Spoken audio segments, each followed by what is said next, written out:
মৃত্যুর মুহূর্তটা কত ভয়ঙ্কর হবে একবার ভেবে দেখেছেন? শরীরের অঙ্গ প্রত্যঙ্গ নাড়াতে পারবো না, হাত পা থেমে যাবে, জিহ্বা জমে যাবে, কিন্তু একটা জিনিস তখনও বলা সম্ভব, কালিমা লা ইলাহা ইল্লাল্লাহ।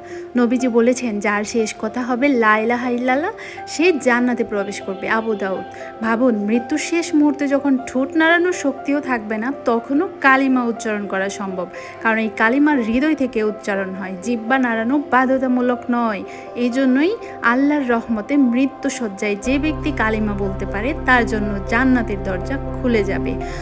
প্রতিদিন অনুশীলন করুন, লা ইলাহা ইল্লাল্লাহ বারবার পড়ুন, যাতে মৃত্যুর সময় জিহ্বা বা ঠোঁট নাড়াতে না পারলেও আপনার হৃদয় থেকে বের হয়ে আসে এই কালিমা। আল্লাহ আমাদের সবাইকে মৃত্যুর সময় কালিমা বলার তৌফিক দিন, আমিন। আপনারা কি কালিমা নিয়মিত পড়েন? কমেন্টে জানাবেন। ভিডিওটি যদি আপনাদের উপকারে আসে, তাহলে অন্যকে জানিয়ে দিন।